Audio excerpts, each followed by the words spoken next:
An alien experiment gone wrong, an axe-wielding mental institute escapee, parasitic slugs from space that invade the brains of college kids and turn them into zombies, Rusty from European Vacation, a beautiful girl with a flamethrower, and a hard-boiled detective with his own catchphrase. What do they all have in common? They're all nonsense phrases you made up? That's right. They're all a part of the sci-fi horror comedy cinematic masterpiece, Night of the Creeps. There's no way that's the title. Holy M.A.X crash landed from outer space. He imprinted on the first face. Could have met a world leader or a scientist, but he met Matt, and now he's pissed. Instead of learning about our world and how it clicks, he's stuck watching Matt's favorite flicks. Deep cuts with Matt and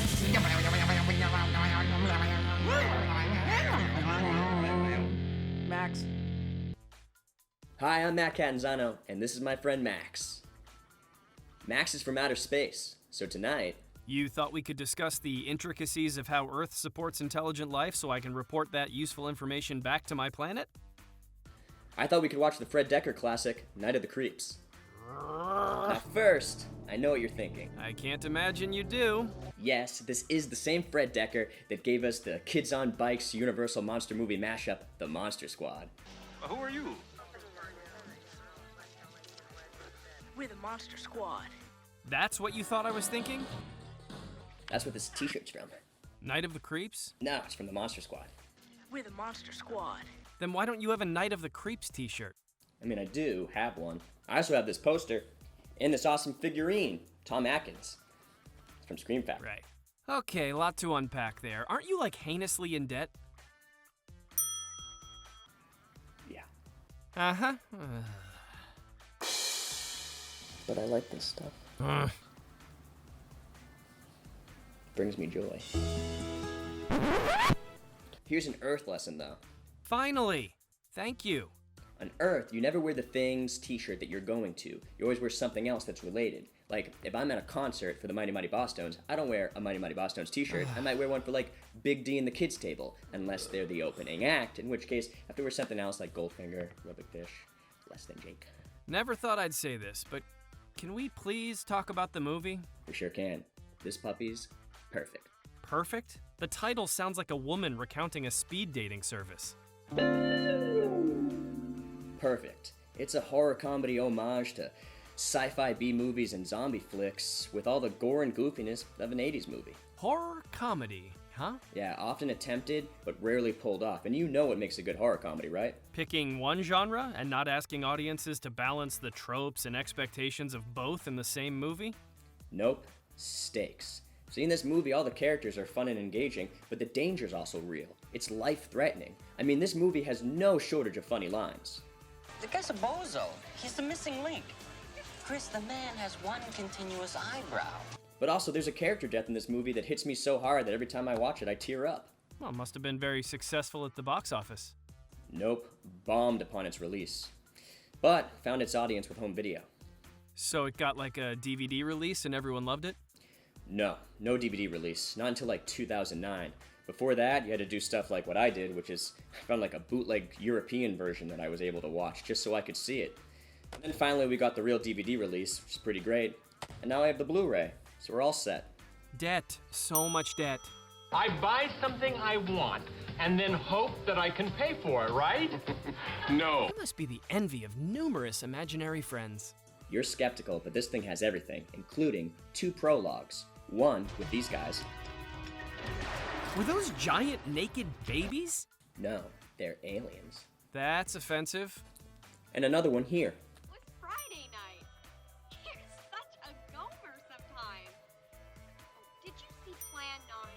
The movie is in black and white? Nope, just the second prologue, which is in between the aliens from outer space and the actual movie, which takes place Pledge Week, 1986. Wouldn't 2 prologues just cause confusion and jack up the pacing? So naive. What is this movie about? Okay, an alien experiment comprised of parasitic slugs, creeps, crash lands on Earth. We are talking total science fiction here. The slugs lay eggs in the brain of a college student in 1959, who's then frozen in the school's cryogenics lab. Colleges have cryogenics labs? Then in 1986, two goofballs try to impress a girl by pulling off a frat prank, and they accidentally release the body by pressing a hilariously labeled button that looks like it's straight out of the 60s Batman series, which releases the slugs, and then the campus is overtaken by zombies. What? Yeah. And only those two goofballs, that hard-boiled detective and a girl with a flamethrower, can save the day. Is this movie 4 hours long? 90 minutes. I mean, once it starts, it does not let up. Well, there's gotta be a better, more succinct way to describe this movie then. Zombies, exploding heads, creepy crawlies, and a date for the formal. Whoa, who is that guy? Yeah, remember that hard-nosed detective I mentioned? Well, he's played by genre legend Tom Atkins. And he's first introduced like this. And then properly introduced like this. Ceiling fan shot with an old detective sitting in a chair surrounded by other detective stories.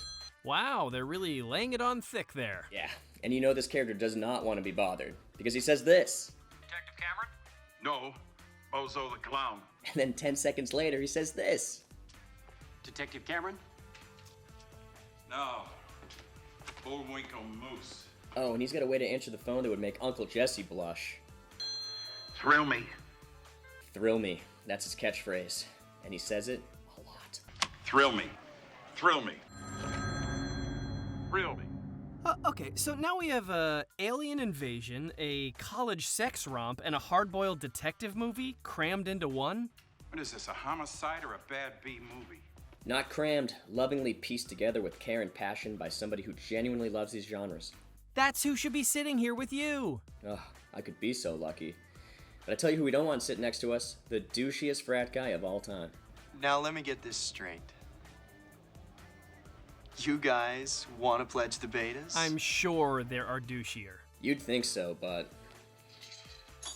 Hey, babe.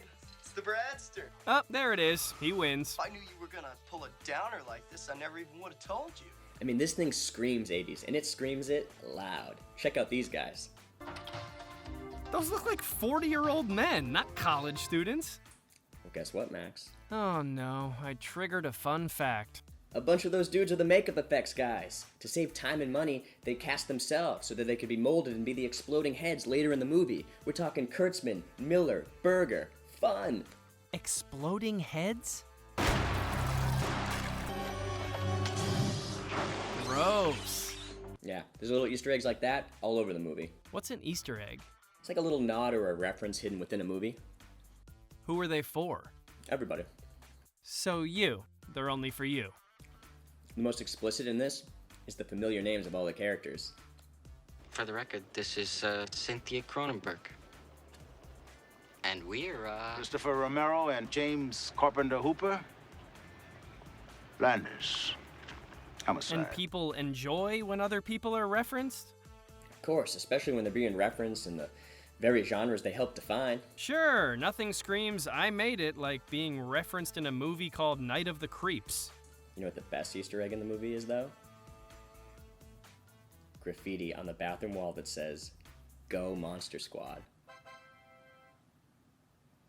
It says, "Go Monster Squad." Like the Monster Squad exists and someone's cheering them on. So you could infer that it's a shared universe. And so while these college kids are dealing with battling like 50 sci-fi slugs and 60 zombies, there's another part of town where there's a group of kids who are battling the universal monsters from the 30s and 40s. Imagine putting this mental energy into something else for any length of time. You could be a doctor. Maybe a script doctor, because I'll tell you what else I noticed. Dekker uses the same joke twice. Corpses that have been dead for 27 years do not get up and go for a walk by themselves. The problem is, 2,000-year-old dead guys do not get up and walk away by themselves. And that's okay? It is when the joke and the edit work that well. Speaking of things that work well, let's do some favorites. Favorite kill. Later, dude. Favorite shot. Favorite no context line. Or am I gonna play Pooh Patrol with your nightstick? Favorite extra. Favorite practical effect. Favorite Atkins takes a moment to literally stop and smell the roses moment. Favorite cameo? Just kidding, because... Dick Miller cameo alert. That's a real gremlin in my camp! Fancy set of duds you got on it. What is it, Halloween or something? That's Dick Miller, his character name, Walter Paisley, which is also the name of his character from A Bucket of Blood, Hollywood Boulevard, and Chopping Mall. Promise me we aren't gonna watch something called Chopping Mall? It's so good. I knew you bastards were gonna be trouble when I first brought you in here. This movie also has two of my favorite, weirdly specific small tropes. A coroner who eats on the job. Why would that be a thing? I think because it's fun. And a radio news bulletin explaining exactly what's going on. With a large fire act and is believed to be moving west on Route 66 toward the Corman University area. And here's the most swoon-worthy moment. Of course that's what you'd go for.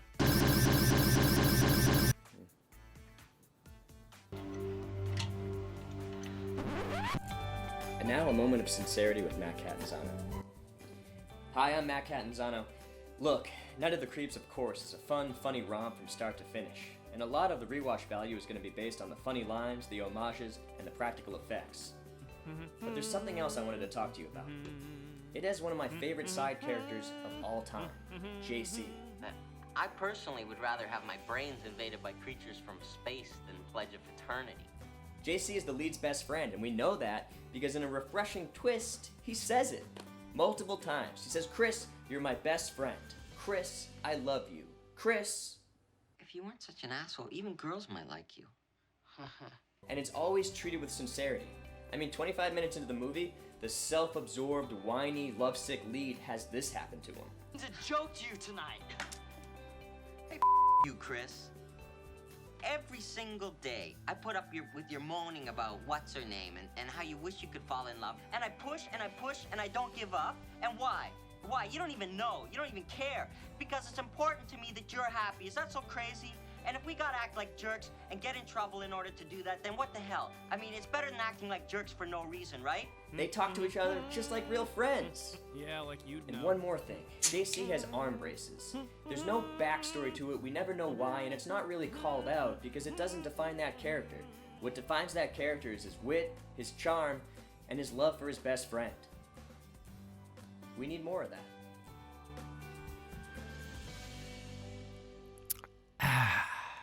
Where'd you get a beer? I had a ton of time while you were crying over a character from a movie where brains are stored under a sorority.